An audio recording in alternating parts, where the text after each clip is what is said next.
안녕하세요. 두 번째 시간으로 5살부터 13살까지의 미술 교육에 대해 이야기를 나누어 보겠습니다. 아이의 나이가 5살이 되면 집, 나무, 사람 등 자신의 주변 환경에 사물을 익히고 그것들을 상징적으로 표현합니다.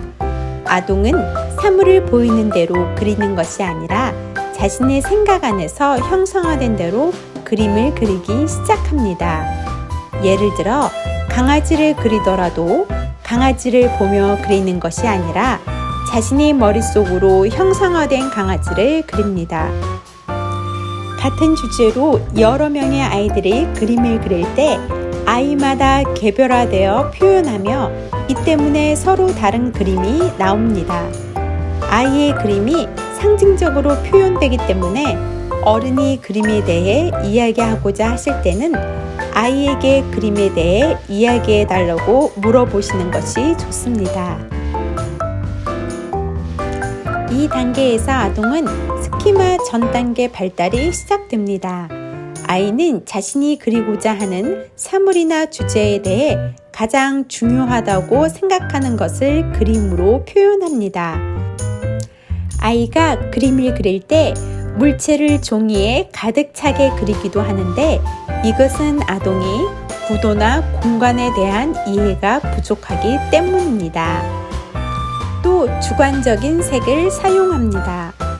색깔을 칠할 때도 자신의 감정에 따라 표현합니다. 예를 들어 태양은 자주색, 소는 노란색으로 표현할 수 있습니다. 이 시기에는 색보다는 형태 또는 물건을 연필이나 마커 등 단색으로 자신의 풍부한 상상력을 표현하는데 더 관심을 보입니다. 스키마의 전 단계를 지나면 아이의 그림은 비례의 구조를 갖추기 시작하고 좀 더 구체적으로 묘사되기 시작합니다. 그리고 상징적이었던 이전의 그림과는 반대로 푸른 녹색, 하늘은 파란색 등 눈으로 보이는 색이 아닌 지식으로 습득한 색을 고집하게 됩니다. 아동 발달 연구가 피아제에 의하면 이 시기의 아이는 자아 중심적인 것에서 벗어나기 시작하고 주변 환경을 살피기 시작합니다. 또한 아이는 자신과 관계된 것보다 다른 것에 관계된 것을 표현할 수 있게 됩니다. 아이의 그림에서 어떤 부분을 조금 더 강조하기 위해 크기를 변화해서 표현하기도 합니다. 예를 들어 농구 선수를 그린 그림은 팔을 더 길게 그려서 팔로 공을 던져서 슛을 하는 장면을 강조합니다. 아이가 생각할 때 중요하지 않는 신체 일부는 일부 생략하기도 합니다. 아이는 앞으로 일어날 일에 대한 그림을 그립니다. 예를 들어 다음 주에 소풍을 가거나 집에 친구나 손님이 온다면 아이는 그림으로 미래에 일어날 일들을 표현할 수 있습니다.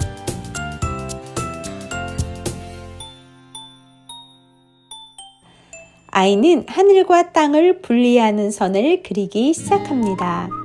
선을 그림으로 종이 위에 그려진 물체는 더 이상 공중에 떠 있는 것처럼 보이지 않으며 명확한 위치에 그려지게 됩니다. 예를 들어 선을 그려서 땅을 구분짓고 그 위에 집을 그립니다. 그리고 아동은 집이나 나무를 그릴 때마다 같은 모양 비슷한 크기의 집을 반복해서 그리기도 합니다.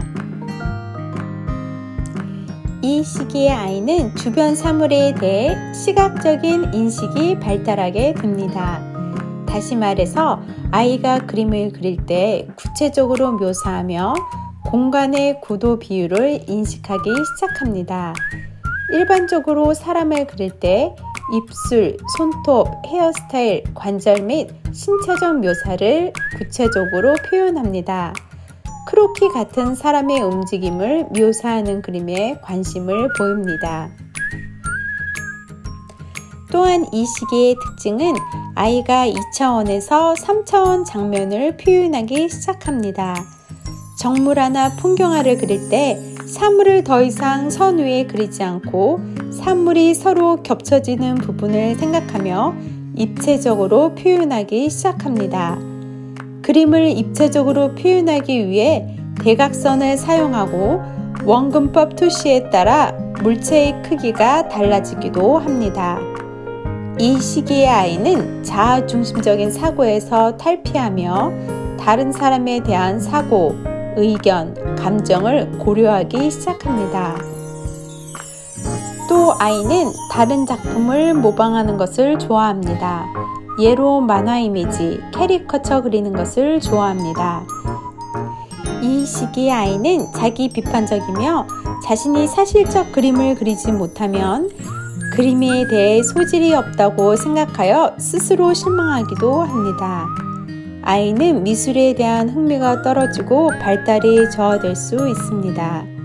그렇기 때문에 어른의 격려가 필요하며 필요에 따라 아이가 미술 지도를 받아 주변 환경, 사물을 더 정확하게 그리는 방법을 익히고 미술에 대한 표현력을 발달시킬 수 있습니다.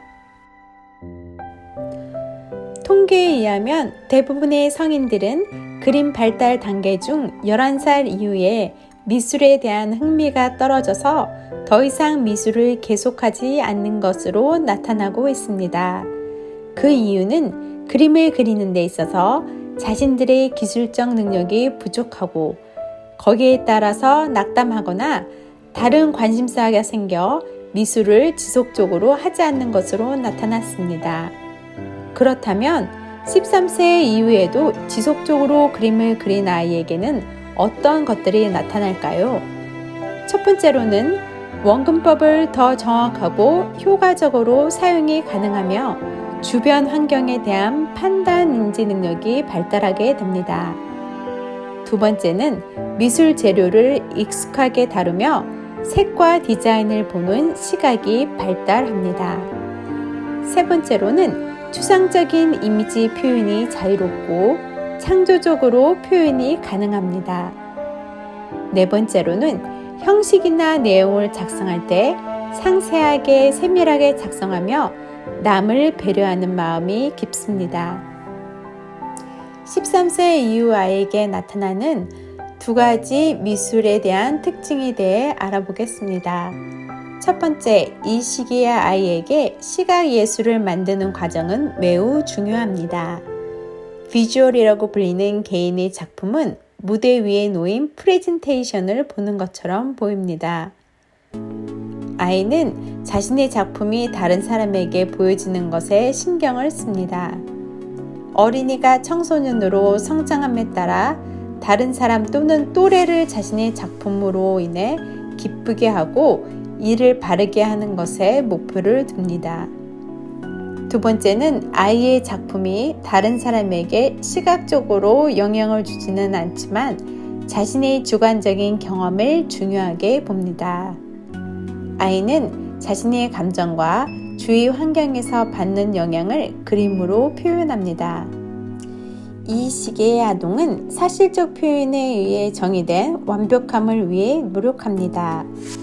이 단계에서 학생들은 정밀 묘사를 그리는 것이 더 편안해집니다. 또한 이 시기는 미술을 전공으로 가지고 갈 것인지 아니면 취미로 그릴지를 생각해보는 시기이기도 합니다. 다음은 미술 레슨으로 유용하게 사용하실 수 있는 사이트를 보시겠습니다. 첫 번째는 Arts and Craft for Kids라는 사이트입니다. 사이트에 들어가시면 미술 레슨을 학년별, 과목별, 주제별로 보실 수가 있습니다. 예를 들어서 과목별로 보면 아이가 미술을 통하여 수학을 접근할 수 있습니다. 덧셈, 뺄셈, 곱셈, 무게, 기하학 시간 등 미술을 통하여 아이가 자연스럽게 수학을 배우는 활동입니다. 각 미술 활동마다 준비물, 시간 소요, 활동하는 순서, 절차 등 레슨에 필요한 항목이 자세히 나와 있습니다. 두 번째 사이트는 Incredible Art Department라는 사이트입니다. 사이트에 들어가시면 프리스쿨부터 고등학교까지 학년별로 미술 레슨에 대해 소개하고 있습니다. 또 미술 재료에 따른 레슨을 구체적으로 찾아보실 수 있습니다. 미술을 수학, 음악, 과학 등 다른 과목과 접목해서 통합 교육을 할 수도 있습니다. 이 사이트는 현재 미술을 지도하고 계시는 선생님들 혹은 부모님들께서 유용하게 사용할 수 있는 사이트입니다. 미술은 하나의 언어입니다. 미술은 느낌을 표현하고 그 느낌을 얻는 행위입니다. 미술이 아이들에게 가장 크게 주는 행복은 바로 자유입니다. 세상의 질서와 규범에서 벗어나 마음껏 상상하고 표현하는 자유. 미술과 친해지는 데 가장 중요한 것이 바로 이 자유를 잘 지키고 가꾸어 나갈 수 있도록 돕는 것입니다. 오늘 이야기는 여기까지입니다. 감사합니다.